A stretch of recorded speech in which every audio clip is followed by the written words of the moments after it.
എന്റെ പൊന്നിയേട്ടാ പിന്നെ ഇവിടുന്ന് മൂത്രം ഒഴിച്ചാ ഇപ്പൊ കുറെ തുണി കഴിവിട്ടതേ ഉള്ളു. തൂറിയത് പെടുത്തത് എല്ലാം കൂടെ ഇതെല്ലാം കൂടെ തുടച്ചു കൊടുത്ത് ഞാൻ അടുത്ത് ഇവിടെ തനിക്ക് ഇങ്ങനെ ഇരുന്നാൽ മതി. തന്റെ കാര്യങ്ങൾ മൊത്തം നോക്കി തീർത്തിട്ട് എന്റെ കാര്യം നോക്കാൻ എനിക്ക് സമയം കിട്ടുന്നില്ല. ഇനി ഇങ്ങനെയൊക്കെ തുടങ്ങി കഴിഞ്ഞാൽ ഞാൻ വല്ല അനാഥാലയത്തിലും കൊണ്ടാക്കും. എന്തുവാടേ അനിയനും ചേട്ടനും തമ്മിൽ അടിയാണാ? എന്തിനാടാ അവനെ വഴക്ക് പറയുന്നത്? സുഖമില്ലാത്തല്ലേ? ഒരു മനസമാധാനം ഇല്ലല്ലേ?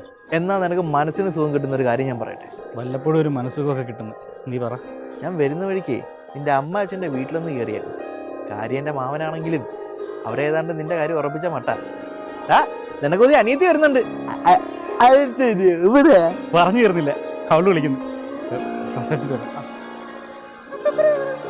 Hello hello. ഒരു സന്തോഷ വാർത്തയുണ്ട്. സന്തോഷ വാർത്ത എന്താന്നൊക്കെ ഞാൻ അറിഞ്ഞു. ഇനി അപ്പൊ എന്താ ഭാവി പരിപാടി? നമ്മള് കല്യാണം കഴിക്കുന്നു, ഒരുമിച്ച് ജീവിക്കുന്നു, അല്ലാതെ എന്ത് ഭാവി പരിപാടി? ചേട്ടാ, കല്യാണം നടക്കണമെങ്കിൽ അച്ഛനൊരു ഡിമാൻഡ് വെച്ചിട്ടുണ്ട്. അത് കേട്ടപ്പോൾ എനിക്ക് ഓക്കെ ആയിട്ടാ തോന്നിയത്. എന്ത് ഡിമാൻഡ്?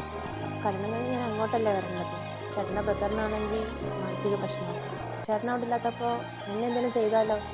അതുകൊണ്ട് ചേട്ടനെ ഓഫനേജിലാക്കുന്നതായിരിക്കും നല്ലത്. അതാണെങ്കിൽ ഞാനും ചേട്ടനും മാത്രം. അച്ഛനും അതാ ഇഷ്ടം.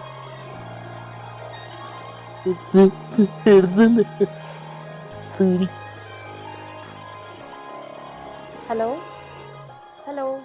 നിന്റെ അപ്പൂപ്പൻ ഇപ്പൊ ജീവനോടില്ലല്ലേ? ഉപ്പ മരിച്ചല്ലോ, അത് ചേട്ടനെ അറിയാമല്ലോ. അയാളുണ്ടാന്ന് ചോദിക്കാറ് നിന്റെ അച്ഛനെന്തിനാ ഉണ്ടാക്കിയെന്ന്. അതുകൊണ്ടാണല്ലോ നീ ഉണ്ടായത്. ഇനി നാളെ ഒരു സമയത്ത് എനിക്കും ഇതുപോലെ അങ്ങനെ ഒരു അവസ്ഥ ഉണ്ടായി കഴിഞ്ഞാൽ നീ എന്നെ വല്ല ഓർഫനേജിലും കൊണ്ട് കളയത്തില്ലെന്ന് ആരുണ്ട്? ചേട്ടൻ എന്നെക്കാട്ടി വലുതാണോ ചേട്ടന്റെ ബ്രദർ? എനിക്കെന്റെ ചേട്ടനാ വലുത്, അതിലും വലുതല്ല നീ. ചേട്ടൻ തുടക്കൊന്നും വേണ്ട. ചേട്ടൻ നോക്കാനല്ലേ ഞാൻ ഇവിടെ ഉള്ളത്. ഞാൻ ഇവിടെ ഉള്ളപ്പോൾ ചേട്ടനെ ആരും അനാഥാലയത്തിലൊന്നും കൊണ്ടാക്കാൻ പോകുന്നില്ല.